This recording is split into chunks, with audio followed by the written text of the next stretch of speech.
Hello, this is AJ again. Welcome to our next lesson. This one is called Healthy at 100. Healthy at 100 is the name of a book by John Robbins. It's a fantastic book, very interesting. And the topic of this book is exactly what the title says. The topic of this book is how to be a healthy person at the age of 100. Which seems kind of amazing to most people. Can you be healthy? Can you be strong? Can you have energy when you're 100 years old? And the answer is absolutely yes. Now, how did John Robbins write this book? It's very interesting. Well, what he did personally and then with his research assistants, he studied cultures, places in the world where large numbers of people live to be very old. But not only just live to be old, because, if you live to be old but you're weak, that's not very fun. So he studied places that had a lot of very old people who were also very strong, very energetic, very healthy, very happy. There's a big difference if you're 90 years old and you're in a nursing home and you're weak and you're sick. That's a terrible life. But if you're 90 years old and you're out running and you feel great, well, that's fantastic. And there are cultures like this, and there are also a lot of individual people like this. And when I say a lot, I don't mean a lot by percentage. It's a small percent of the human population. But still, there are thousands of these kinds of people. Maybe, I don't know, maybe hundreds of thousands, maybe millions. I'm not sure what the exact number is. But you can find these people. You can find specific cultures where there are a lot of them. And then you can find individuals. And so John Robbins was very curious about this, and he wanted to know why. Why do some people live strong, long, healthy, active lives for a very, very long time? Why are some people, so strong when they're older and live so much longer? And then other people, they're 60 years old, they're already tired and sick. What's the difference is what he wanted to know. And so he studied different groups. One of the groups were traditional people on the island of Okinawa, Japan. So now we're not talking, Okinawa now has a lot of modern culture, a lot of American influence. And those people do not live so long, and they're not so healthy. But the kind of people who live on Okinawa in a traditional way, the way they always have for a very long time, those people are very special. They live very long lives, and they're very strong and healthy. They're still working when they're 80 or 90 years old, working like on farms, like hard physical work. He studied another group of people in Pakistan. Same thing. They live to be 90, 100, over 100, and the whole time they're working, doing heavy, hard physical work. It's pretty amazing. And then another thing they did is they studied individual people. There's just certain people. For example, one of my favorites, favorite teachers, he's dead now, but I think he's a great example. I want to be like him. And his name is Paul Bragg. Paul Bragg was, in America, one of the first people to start health food stores. He kind of started the health movement in America. He was one of the first people to start eating organic food, for example. Well, Paul Bragg, he's so interesting. He died when he was, I believe, 96 years old. That's pretty good itself. He lived to be 96. But here's the cool part. This is the part I love. How did he die when he was 96? Was he in a bed, sick, with cancer? No, he was surfing. He was surfing when he was 96 years old, and it was a surfing accident. Like, I don't know what happened. I guess he was surfing and he fell off the board and another surfboard hit him in the head, or he hit a rock or something. It's sad that he died, of course, but he died active. He's out on the waves, surfing in the ocean. Da, da, da, da, da, da. And he's 96 years old. Awesome. Or Jack LaLanne, another great guy from the United States. In fact, he learned from Paul Bragg. He's still alive today. He's 90 years old. He's still super energetic. He exercises constantly. He swims, he runs, he lifts weights. His wife also They're both like 90-something years old, and they're just so strong and healthy. We can find a lot of people like this, actually.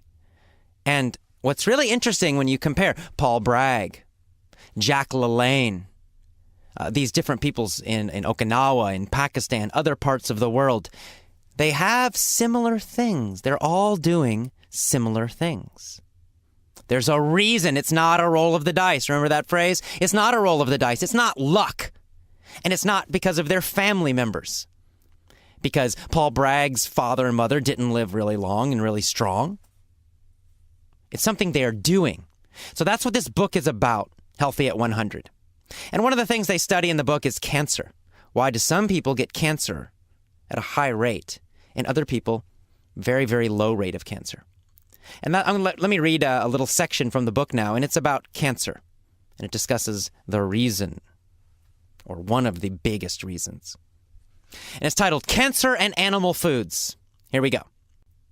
If the correlation between cancer and animal food consumption is indeed powerful, you would expect many studies to find a connection between the two. It turns out there are many.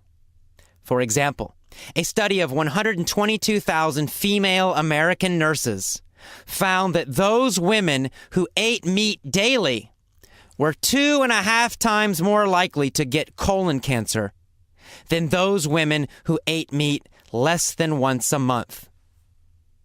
In 2001, a comprehensive Harvard review of the research on dairy products and prostate cancer found that those who had, over the course of their lives, consumed the most dairy products had double the rate of prostate cancer and 4 times the rate of metastatic prostate cancer. A high intake of fruits and vegetables, on the other hand, was associated with a lower risk of advanced prostate cancer. Other studies, including the famous Physicians' Health Study, have also confirmed a link between dairy product consumption and prostate cancer. And a study of more than 12,000 men found that those who drank soy milk regularly, rather than cow's milk, had a whopping 70% reduction in their risk of prostate cancer. Today, men in China who are still eating their traditional plant-based diet without any dairy products have one of the lowest rates of prostate cancer in the world. And no one can say these low rates are due to a genetic advantage, because Chinese American men living in the United States, eating the standard American diet, have rates 10 times as high as their genetic counterparts still eating in the traditional way in China. Whew, okay, so that's a little bit difficult section, a little bit scientific, and some long sentences there. Let me just explain what it means. So basically, he's talking about a lot of research related to cancer. And here's what they find, the basic result. The more animal food you eat, so that's meat and dairy, the higher your risk for cancer, the higher the rate of cancer. The less you eat, the lower the rate of cancer. So strict vegetarians, which are called vegans, have the lowest rates of cancer in the world. People who eat lots and lots and lots of meat and drink a lot of milk and eat a lot of cheese, they have the highest rates of cancer in the world. Interesting. It's one reason I'm a vegetarian, to be honest. And another thing that you find is these people like Paul Bragg, like Jack LaLanne, these different people in different parts of the world, they may not be total strict vegetarians. However, they eat very, very, very little meat. They almost never drink milk or dairy products or eat cheese. They're eating a lot of fresh organic vegetables, basically. And, of course, fruit as well. I mean, that's the big secret. Yes, you got to exercise and move your body. That's another part of the book. He talks about that the diet is one big factor, but also moving your body and getting a lot of exercise and physical activity, of course, is very important as well. Those two factors are the biggest factors in determining how long you will live, how healthy you will be, how strong you will be, how much energy you will have in your body. So, I never tell people be a vegetarian because, it's a personal choice. I think people need to decide on their own. However, if your goal is to be a very healthy, strong person, live a long time, reduce your risk for cancer, heart disease, and a lot of other things, you should think about it. You should at least reduce your meat and dairy intake a lot. And, again, don't just believe me. Maybe I'm just crazy, AJ. Go look at the scientific research. Get the book Healthy at 100 by John Robbins. There's a lot of other stuff out there. Do your research. Get on the internet if you want to and do some research. But I encourage you, reduce the amount of fat and meat and cheese and milk and all that stuff. Get it out of your food. Get it out of your diet. Keep it out of your body. And start eating a whole lot more vegetables and fruit. Get some real healthy, vital, energetic food into your body. You're going to feel a lot better. And you're going to get the same kind of energy that people like Paul Bragg have, that Jack LaLanne has, that Tony Robbins has, that I have. All right. Well, see you next time. Bye-bye. Hello, this is AJ. Welcome to the vocabulary lesson for Healthy at 100. Now, I know the vocabulary lesson is probably the least exciting and interesting lesson of the collection, and that's okay. In fact, it's really my least favorite as well. I'd say listen to it 1 or 2 times, maybe the first or second day, and after that, you don't need to listen to it every single day. The most important lessons are, the main lesson, the main audio, and the mini story and the POV. Those are the most important, but listen to the vocabulary lesson a few times the first couple days of the week. All right, let's get started with the vocabulary lesson for Healthy at 100. There's actually a good amount of vocabulary in this one. Our first word is correlation. So he talks about the correlation between cancer and animal food. Cancer and animal food. There's a correlation between the two. Correlation means connection or association. It means the two go together. They happen at the same time. If you're eating a lot of animal food, then you're going to have more chance of cancer. They're connected. There's a connection there. So that's called a correlation. Correlation. Now, it does have a little bit more specific scientific meaning if you're talking about research, but you'll learn that in a research class or a statistics class. The general meaning is a connection, an association between two things. Correlation. So correlation. There's a correlation between cancer, high cancer rates, and eating animal food. Okay, next, we have the word consumption. There's a correlation between cancer and animal food consumption. So here, consumption just means eating. Yeah, consumption, eating. Very simple. Animal food consumption. Animal food eating. When you consume, it's the verb is consume. To consume means to eat or to use up. Use it all. So consumption is the noun. It just means eating. Very simple. A little bit later, we have the word colon. There's a study of colon cancer. Women who ate a lot of meat had high rates of colon cancer.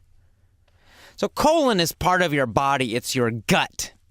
It's your bowel. It's your lower intestine. Right? So your food goes in, goes down your throat, into your stomach. From your stomach, goes into your upper intestine, and then finally into your lower intestine, into your colon. And then it comes out your body again. So colon is your bowel, your gut, your lower intestine. Next, we have the word dairy. Dairy products, dairy food. Dairy just means milk or cheese. It's something that comes from milk or cheese, comes from an animal. You don't kill it. It's not meat. Meat is the muscle of the animal. But dairy products usually comes from the milk of the animal. So milk and cheese are the most common dairy products. Milk and cheese. Dairy products. So the more dairy products you consume, the more dairy products you eat, the more cancer you're going to have, the more disease you're going to have, or may have. Your risk is much higher. Next, we have the word prostate cancer. So there was this study at Harvard University, and they found a correlation, a connection between dairy products and prostate cancer. It's a specific kind of cancer. Prostate is a gland. It's like a little organ, a little body part in men, and it's kind of near the penis and testicles. It's down, and it's kind of in that area. It's a little tiny area of tissue, and it is at risk for cancer. So a lot of men get prostate cancer. In fact, my grandfather died of prostate cancer, one of my grandfathers. And a lot of men are at risk for prostate cancer. And the more dairy products men eat, drink, consume, the higher their risk for prostate cancer. Whereas, strict vegetarian men, for example, have a very low risk for prostate cancer. So again, prostate is the part of the body, and cancer is the disease. We see the phrase advanced cancer. Advanced cancer. You know the word advanced. Advanced means, high level. So if we're talking about advanced cancer, it just means cancer that has already grown a lot. High level cancer means very bad cancer. It's not just starting. It's already grown a lot. It's developed a lot. So that's advanced cancer. It's very serious, very bad cancer.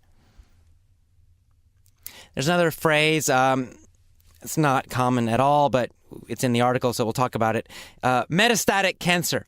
Metastatic means spreading. It means something that's growing. It's moving through the body. It's not just in one part of the body. And of course, that's very serious. It's very bad. It's a very terrible thing. Okay. Later, we have the phrase "on the other hand." You probably already know this one, but "on the other hand" means however. On the other hand, people who don't eat dairy products have low rates of cancer. So that means however. Okay. Next, we have associated with. Associated with.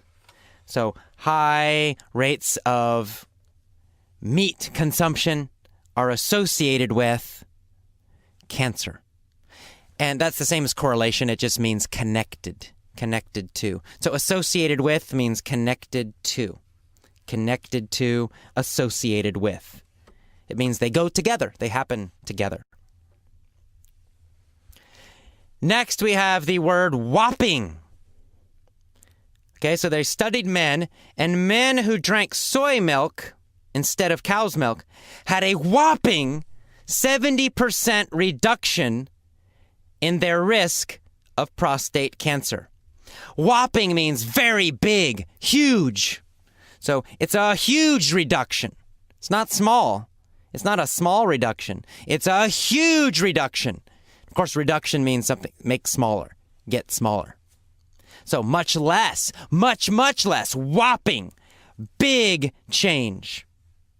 Big difference. A whopping difference is a big difference. It's a huge difference. It's a whopping difference. Next, we have the word genetic. The differences are not genetic. So genetic means related to biology, related to family, related to race, right? My father and I are genetically connected, right? His biology and mine are connected. They're similar. And my mother and I and my sister and I, right? We are genetically connected. So the differences are not genetic. It's not because someone is Chinese. If someone's Chinese, it doesn't guarantee they will be healthy. Their race, their genetics, it's not what is important. It's how they eat. A Chinese person who eats like an American is going to be unhealthy. And actually today, many Chinese people are eating like Americans, and they are becoming less healthy. It's happening in many parts of the world. So it's not genetic. It's not because of family or race. It's because of behavior. And finally, we have the word counterparts. So talking about the study between Chinese people who eat traditional food, kind of vegetarian kind of diets in China, and then Chinese Americans who eat American food. So he says Chinese American men living in the United States are 10 times more likely to get cancer as their genetic counterparts who eat vegetarian food in China. Okay, so they're counterparts. Counterparts means a match or equal, an identical thing, an identical part. So in other words, you have genetically, biologically, a Chinese American and a Chinese person. Oh, they're both Chinese, right? Their biology, their body, they're both Chinese. One is living in the United States, one is living in China. Maybe it's brothers, for example. You might have one brother living in China, one brother living in San Francisco. So genetically, they're very close, biology, right? They are counterparts. They are genetic counterparts, genetic matches, genetic equals, right? So they're identical parts, almost identical, very similar. Two brothers, Chinese in China, Chinese in the United States, right? They're counterparts. They're matches. They're equals. But the one who eats a high-fat, high-meat, high-dairy diet is going to get sick, has a very high risk for cancer. The one that eats a very low-meat, low-dairy, almost vegetarian diet has very low risk for cancer. So they're genetic counterparts, but the behavior can determine their health. So again, counterpart means two parts that are equal, two parts that are very similar. And that is the end of the vocabulary lesson for Healthy at 100. Big smile, big breath, on to the mini story. Hello, this is AJ. Welcome to the mini story for Healthy at 100. Let's get started. There was a guy named Joe. Joe wanted to be a famous movie star. Was he a famous movie star? No, he wasn't a movie star. He wanted to be a movie star. What did Joe want to be? He wanted to be a movie star. Did he want to be a TV star? No. He didn't want to be a TV star. What kind of star did he want to be? A movie star. Joe wanted to be a movie star. So, first he decided to get thin. He needed a good body. He stopped eating dairy products. What kind of products did he stop eating? Well, dairy products. He stopped eating dairy products. Did he stop eating cheese? Yes, he stopped eating cheese. Did he stop drinking milk? Yes, he stopped drinking milk. He stopped eating and drinking dairy products. Who stopped eating and drinking dairy products? Joe. Joe stopped eating and drinking dairy products.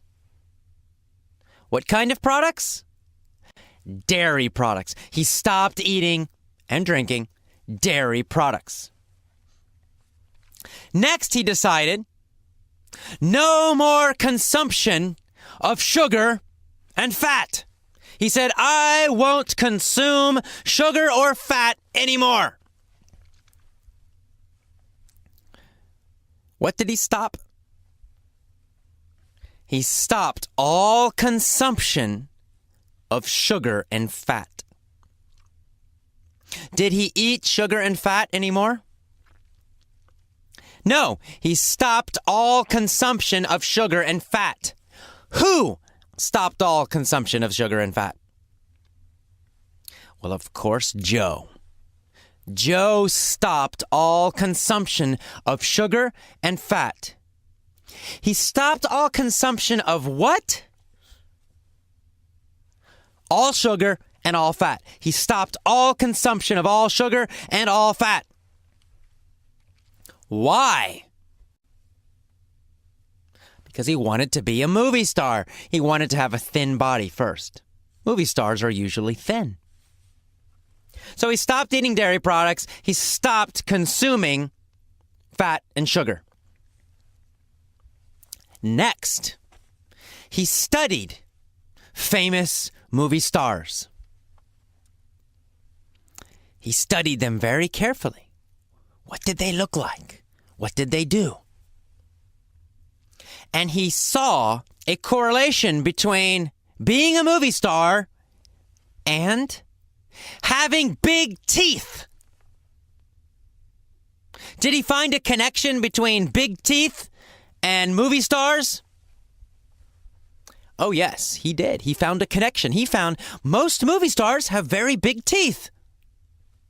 Interesting. He saw a correlation between what? He saw a correlation between big teeth and being a famous movie star. They're connected. Who saw a correlation between big teeth and being a movie star? Joe saw it. Joe saw a correlation, a connection between having big teeth and being a famous movie star. What did he find? What did he see? A correlation, a connection between big teeth and being famous as a movie star. Did Joe naturally, genetically, have small or big teeth? Well, unfortunately, Joe had very small teeth. In fact, Joe had tiny little teeth. Genetically, did he have little tiny teeth or huge big teeth? He had small teeth. Joe's father had little small teeth. Joe's mother had little small teeth. All his brothers had little small teeth, and Joe had little small teeth. It was genetic. Genetically, he had big teeth or small teeth? Small teeth. Was it genetic or was it behavior that caused his small teeth? Well, genetics, right? It was a genetic trait. It was connected to his biology, connected to his family. It was a genetic trait, having small teeth. What was the correlation he found? Well, he found a correlation between big teeth and being a famous movie star. They're connected. He thought, oh no, to be a movie star, I must have big teeth. But mine are tiny and small. He had a problem. So he went to the hospital. And he talked to a doctor. He said, "Doctor, I need big teeth. Look at my teeth. They're tiny. I'll never be a movie star." And the doctor said, "I'm sorry, I can't help you. You need to see a dentist. A special dentist." And so Joe went to see a special dentist. A dentist who made teeth bigger. And he said to the dentist, "Please help me. I want to be a movie star. But there's a correlation between big teeth and being a movie star. I have to have big teeth." And the dentist said, "No problem." And so Joe had an operation. Why did Joe have an operation?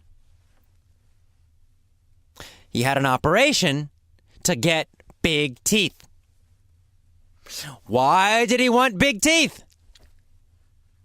Well, of course, obviously, so he could be a movie star. And so he had the operation. It was successful. After the operation, Joe had big, whopping, huge teeth. Did he have whopping big teeth? Oh yes, they were whopping huge. They were big, gigantic, whopping teeth. The biggest teeth in the world.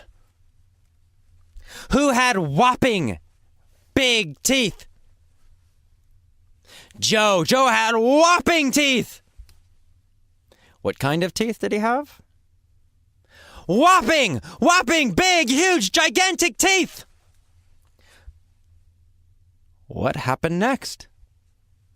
Well, obviously, he became a famous movie star. To be a movie star, you only need huge, whopping teeth. Everybody knows this. So Joe had whopping big teeth, and he was also thin. It's all that was necessary. Joe had whopping big teeth. He became a famous movie star. In fact, 1 year later, he was the most famous movie star in the United States. Why was he the most famous movie star in the United States? Well, because he had whopping teeth. He had the biggest whopping teeth in all of America, in all of the world. Who had the biggest whopping teeth in the world? Joe. Joe had the biggest whopping teeth in the world, so, of course, he was the biggest whopping movie star in the world. And that is the end of our happy story. Hope you enjoyed the mini story. I hope you're smiling. Shoulders are back, chest is up. Breathing deep, moving that body, enjoying your English learning. See you next time. Bye-bye. Hello, this is AJ. Let's get started with the POV, point of view, mini story for Healthy at 100. Same story, different points of view. Since he was 16, Joe has wanted to be a movie star. Since when? Since he was 16. Since he was 16, Joe has wanted to be a movie star. Who has wanted to be a movie star? Bill? Not Bill, Joe. Joe has wanted to be a movie star since when? Since he was 16. Since he was 16, Joe has wanted to be a movie star, starting when he was 16 and continuing. What has he wanted since he was 16? To be a movie star. He has wanted to be a movie star since he was 16.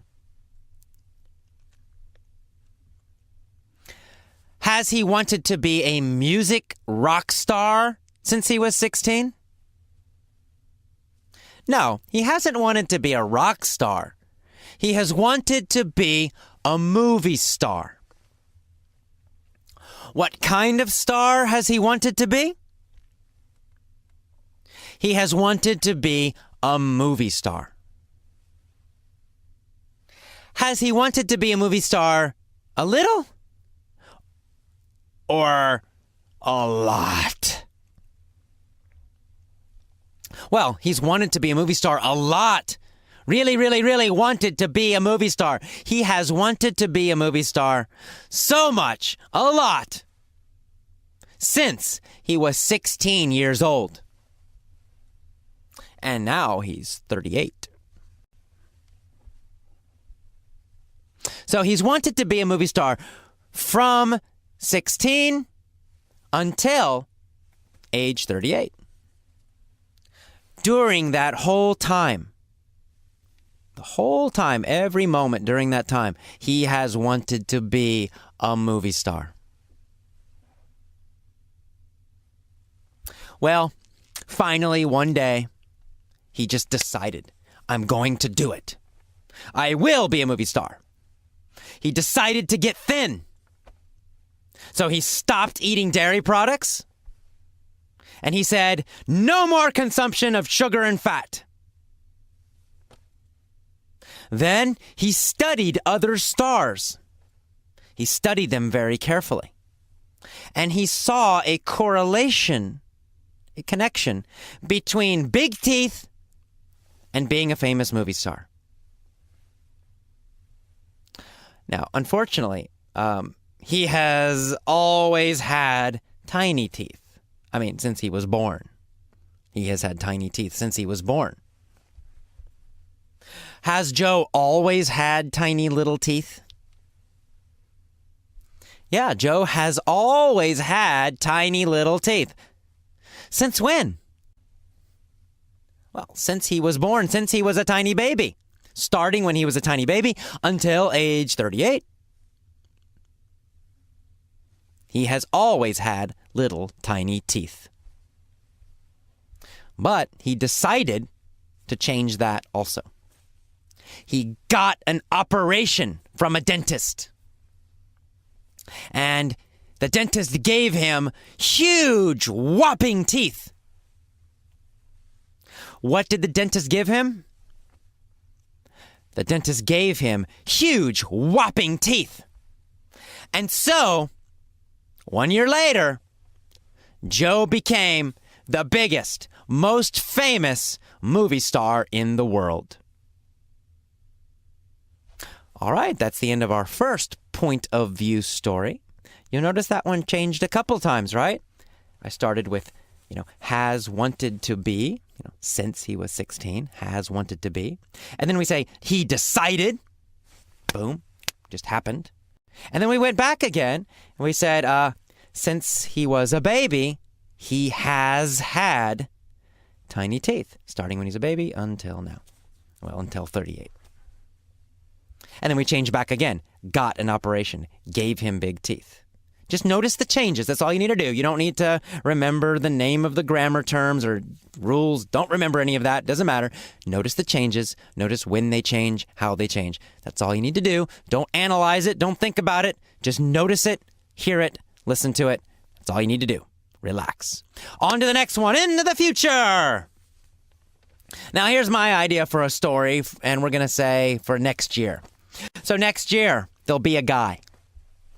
This guy will be named Joe. Joe will want to be a massive, huge movie star.